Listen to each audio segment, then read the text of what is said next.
रानी की जय। ज्ञानम च भागवतम आत्म से तत्वम दीपम।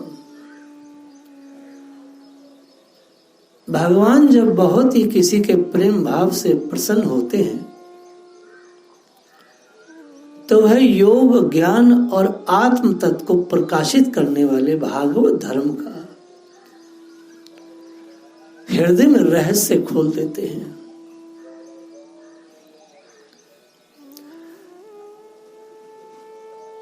मायापति भगवान हम पर अनुग्रह करने के लिए ही अपनी कलाओं भरत शत्रुघ्न और लक्ष्मण के साथ श्री राम के रूप में इक्ष्वाकु वंश में अवतीर्ण हुए हैं। और आप देखेंगे कि 5 अगस्त सन 2020 500 वर्षों के इस भयानक काल में जब हमारे ठाकुर जी का मंदिर संघर्ष में था, तो कल का ऐतिहासिक दिन यूं मान के चलो जैसे भगवान राम जो है श्री अयोध्या में मंदिर के रूप में कल प्रकट हुए हैं। आप देखिए, इस समय देश का राजा वैष्णव है, इस समय प्रदेश का राजा सन्यासी है। क्या ऐसा नहीं लगता है कि जैसे मित्र शुंग एक ब्राह्मण शासक बैठा मगध पर, पूरे भारत पर नहीं आधे विश्व पर उसने अपनी तलवार से सनातन की पताका फहरा दी। उसने घोषणा की, जिसके छाती पर मैं यज्ञ पवित्र न देखूं और शिखा सिर पर न देखूं और माथे पे तिलक, तो उसकी गर्दन उतार दूंगा। ऐसे सनातन की परचम लहराया। सिर्फ उसने कहा था, ऐसा किया नहीं उसने, लेकिन सब के सब उस धर्मात्मा राजा के भय से, चूंकि वो सब सनातनी थे, भगवान बुद्ध के उस संक्रमण से खत्म हो गए थे, पुनः वो सनातन में लौट आए। कल मोदी जी को जब भगवान के श्री चरणों में लोटपोट होते का, साक्षात दंडवत करते देखा तो आंखें भीग गई। स्वामी विवेकानंद ने कहा था कि गर्व से कहो हम हिंदू हैं, और आज ये बात चरितार्थ हो गई। हर व्यक्ति अपने को भगवान से जोड़ने लगा। कोरिया के लोगों ने कहा, राम से और अयोध्या से हमारा प्राचीन संबंध है। हर देश से आवाज आ रही है, हमारा भारत से पुराना संबंध है, हमारा भारत भूमि से पुराना संबंध है। कितनी बड़ी बात है। सांस्कृतिक परचम लहरा गया पूरे विश्व में। कल चाइना के एजेंट पत्रकार कह रहे थे, वो खबीस कुमार कोई है, कहता भय का वातावरण है। हाँ निश्चित, मोदी जी ने स्वयं कहा, भय बिनु होई न प्रीत, और राम काज कीनू बिना मोहि कहां विश्राम। बहुत सुंदर बात है। वास्तव में भय के बिना प्रीति नहीं हो सकती राम जी के प्रति, और ये बात स्वयं भगवान ने कही है। भगवान राम ने स्वयं कहा, भय बिनु होई न प्रीत। राम भय के बिना, भगवान भय के कारण सूर्य उष्मा देता हो, भय के कारण वायु हमें ऑक्सीजन दे रही है, भय के कारण धरती खनिज दे रही है, भय के कारण आकाश स्थित है। ये भगवान के भय के कारण ही सारा सृष्टि संचालन हो रहा है। और यही बात मोदी जी ने कहा, असुरों को भय होगा, जो सनातन के द्रोही और विद्रोही हैं उनको भय होगा, लेकिन सनातनियों को तो बड़ा मंगल भय है।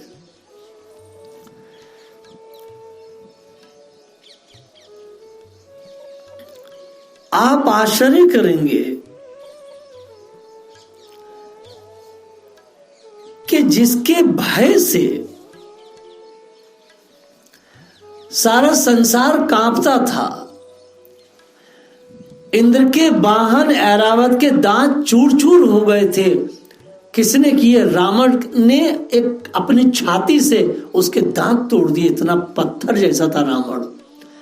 और जब भगवान ने दिग्विजय किया रावण के ऊपर, तो आप आश्चर्य करेंगे कि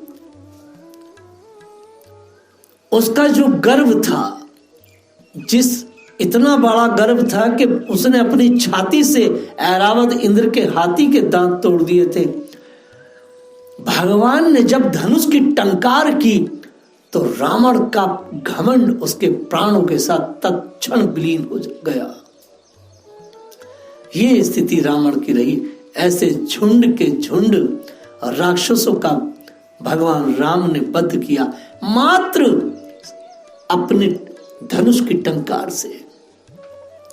राम जन्मभूमि में भगवान का विशेष मंदिर बन रहा है, राम जी के का मंदिर बन रहा है। ये मंदिर बनना क्या है? ये भगवान के धनुष की टंकार है। मात्र ये टंकार क्या है? इस टंकार से ध्वनि निकल रही है, श्री राम जय राम जय राम, श्री राम जय राम जय राम। और इस टंकार ध्वनि से असुर समाज में भय है, असुर समाज में भय। जिस समय झुंड के झुंड दैत्य पृथ्वी को रौंद डालेंगे, उस समय उसका भार उतारने के लिए ठाकुर जी ने श्री कृष्ण और बलराम के रूप में अवतार लिया। कर्माणि कर्माणि च आत्म महिमो पनिवंदनानि। भगवान की महिमा को प्रकट करने वाले इतने अद्भुत चरित्र हैं कि मनुष्य, संसार का मनुष्य ठाकुर जी की लीलाओं का रहस्य बिल्कुल नहीं समझता। 550 साल तक मंदिर नहीं बना, मंदिर अभी क्यों बना? भगवान राम ने उस समय मंदिर क्यों तोड़वा दिया, अब क्यों बन गया? भाई ये एक रहस्य है। कर्माणि च आत्म महिमो पनिवंदनानि। ब्रह्मा जी श्रीमद् भागवत में कह रहे हैं, भगवान के अद्भुत चरित्र संसार के मनुष्य उनकी लीलाओं का रहस्य बिल्कुल नहीं समझ सकेंगे। ये भगवान की एक लीला थी। 550 साल उन्होंने अपने मंदिर को आदर्श रखा। भगवान ने असुरों की खूब बढ़ती की, लेकिन भारत भूमि में भगवान ने बढ़ती को रोक लिया। सारा विश्व आक्रांताओं से पलवित हो गया और नष्ट हो गया। भारत भूमि भी नष्ट होने को थी। भगवान ने सही समय पर मंदिर को प्रकट करके और हिंदू समाज में एक शक्ति का एक ऐसा वेग छोड़ा है कि आज सारा का सारा मलेच्छ समाज भारत का कृत्य विमूढ़ होकर के देख रहा है कि क्या हो रहा है। बचपन में भगवान ने पूतना के प्राण हर लिए। 3 महीने की अवस्था में ठाकुर जी ने छकड़ा उलट दिया। घुटने के बल चलते चलते परमात्मा ने यमला अर्जुन वृक्षों को बीच में जाकर उखाड़ दिया। ऐसे कर्म किए। भगवान ने कालियानाग के विष को दूषित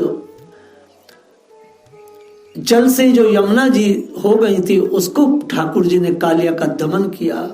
गोप बालक मर जाएंगे तभी अपनी सुधा में कृपा दृष्टि से की वर्षा से भगवान ने जीवित कर दिया।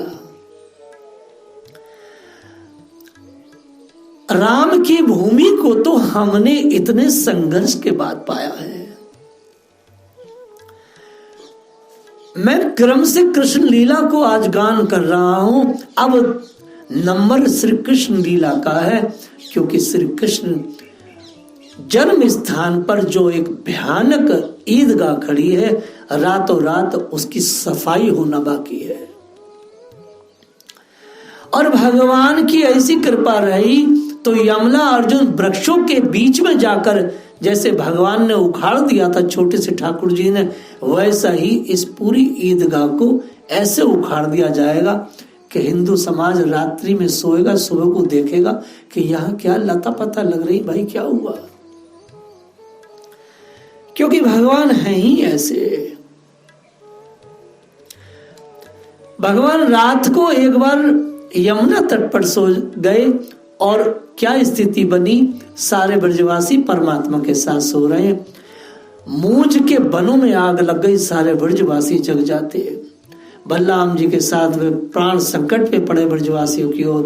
उन्होंने पता क्या किया, भगवान ने ब्रजवासियों से कहा जया कि हे ब्रजवासियों तुम आंख बंद कर लो, अभी मैं देखता हूं अग्नि को।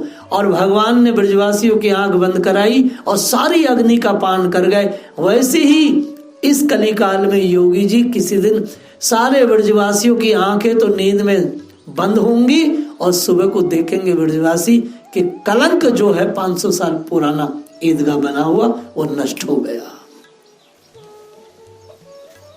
इसके साथ तो यही होगा। भगवान ने ब्रजवासियों को आनंद दिया, भगवान बंध गए, मां यशोदा के प्रेम में बंध गए ठाकुर जी। अब देखिए एक बहुत ही महत्वपूर्ण बात कह रहा हूं।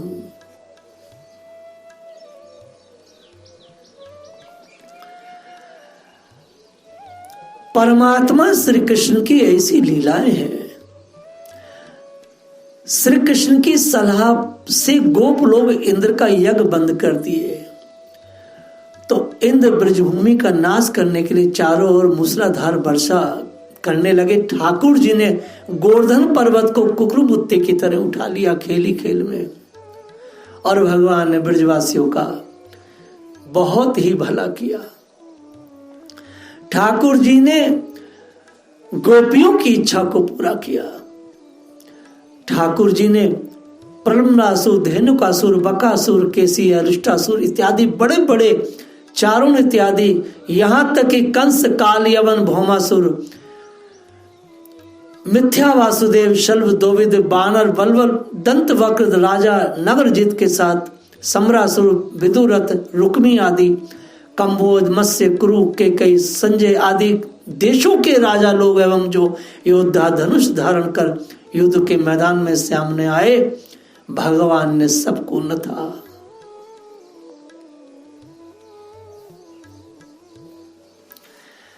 समय के फेर से लोगों की समझ कम हो जाती है, आयु भी कम हो जाती है। उस समय भगवान देखते हैं कि अब ये लोग मेरे तत्व को बतलाने वाली वेद वाणी को समझने में असमर्थ हैं, तो भगवान प्रत्येक कल्प में सत्यवती मां के गर्भ से व्यास के रूप में प्रकट होकर वेद रूपी वृक्ष का विभिन्न शाखाओं के रूप में विभाजन कर देते हैं। वेद दुर्मम बिट पशु विभजष्यति स्महा।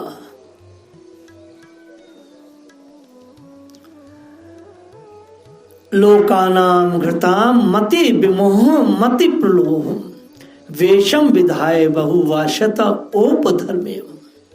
ये श्लोक बहुत महत्वपूर्ण है। आज की चर्चा में इसी श्लोक पर पूर्ण करूंगा, इसे आप फिर सुने।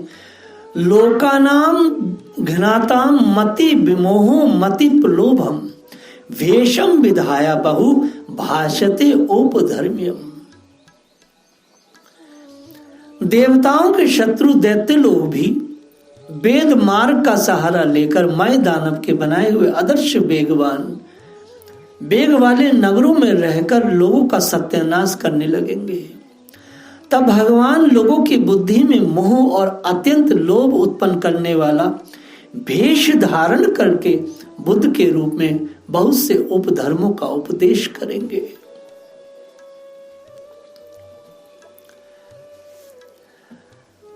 ढाई हजार वर्ष पूर्व भगवान बुद्ध का प्राकट्य हुआ।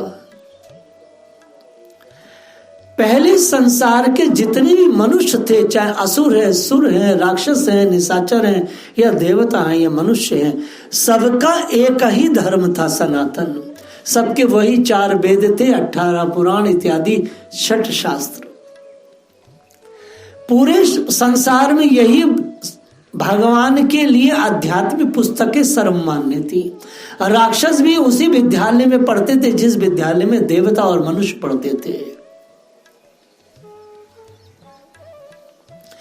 2500 वर्ष पूर्व भगवान बुद्ध आए। भगवान बुद्ध ने देखा कि बड़े बड़े भयानक राक्षस, असुर, निशाचर शूद्र संप्रदाय में जन्म लेकर के, ब्राह्मण कुल में जन्म लेकर, सनातन परंपरा में जन्म लेकर के, वेद पढ़कर, शास्त्र पढ़ करके, वेद के विरुद्ध, शास्त्रों के विरुद्ध आचरण करते हुए धरती पर विचर रहे हैं। भगवान बुद्ध का अवतार इसलिए था कि इन मलेच्छों को, इन असुरों को, जो तथा कथित ब्राह्मण बने हुए थे, तथा कथित सनातनी बने हुए थे, उनको धर्म से विलग करना, इसलिए उन्होंने चोट की। लेकिन उस चोट को करके बुद्ध तो चले गए और इन सनातन को बहुत तरीके से साफ कर गए। लेकिन एक बहुत बड़ी बात हुई, उससे स्थिति ये बनी कि सारा सनातन वीर जो था वो कायर बन गया। और उसी कायरता में क्या हुआ कि भविष्य पुराण में स्पष्ट आता है कि एक बहुत बड़ा भयानक मलेच्छ, जिसको मोहम्मद कहते हैं, उसने शिवजी की उपासना करने के बाद शिवजी से 1400 वर्षों के लिए एक धर्म मांगा। इससे पहले संसार का हर मलेच्छ, हर व्यक्ति वेदों को ही पढ़ता था, लेकिन उसने देखा कि मुझे वेद कोई पढ़ने नहीं देगा, मुझे शास्त्र पढ़ने नहीं देगा, वेद शास्त्र पढ़ूंगा तो फिर मैं वो काम नहीं कर पाऊंगा। असुर था, सो उसने एक किताब गढ़ी जिसे कुरान कहते हैं। ये पूरे के पूरे संसार के जितने भी राक्षस थे, मलेच्छ थे, असुर थे, उस किताब के जरिए इसने सबको इकट्ठा कर लिया। और उस किताब के जरिए इसने इतना धर्मांतरण किया, इतना धर्मांतरण किया कि जिसका आज हम पूरा विश्व 7.5 अरब मनुष्य है, उसका खामियाजा भुगत रहे हैं। लेकिन ये ज्यादा दिन के लिए नहीं था, ये मात्र 1400 साल के लिए था। और 1400 साल में हिंदू वीर जो थे बहुत भयानक स्थिति में पहुंचे और कम से कम हिंदू की आधी जनसंख्या कायर बन गई। 30% जनसंख्या सनातनों की मुस्लिम बनी और आधी कायर बनी, और कुछ रह गए जिनके कारण हिंदू जो है, हिंदू तत्व और सनातन परंपराएं आज भी जीवित है। तो भगवान ने अभी राम जन्मभूमि को प्रकट किया, इसलिए प्रकट किया कि शिवजी का जो वरदान था, भगवान ने जब हिरण्यकश्यप को मारा, तो हिरण्यकश्यप को मारने के बाद, मारने से पहले उसने कहा, भगवान ने कहा, देख हिरण्यकश्यप, ब्रह्मा के किसी वरदान को मैं बिना छुए तुझे मार रहा हूं। वैसे ही भगवान ने अपने मंदिर को जब प्रकट किया, जब शिव का दिया हुआ वरदान जो मोहम्मद को था वो समाप्त हो गया कि अब इस कुरान का और अब इस वरदान का कोई जरूरत नहीं है। तो भगवान ने अपने मंदिर को प्रकट कर दिया और सनातनी परंपरा को और सनातन की के जो मानने वाले थे, जो शुद्ध हिंदुत्व थे, उन सबको शक्ति दे दी। बाकी जो और लोग हैं वो भयभीत इसलिए हैं, ये शक्ति कहां से आ गई, एकता कहां से आ गई, राम जी प्रकट कैसे हो गए। भैया भगवान सही समय पर ये सब काम करते हैं।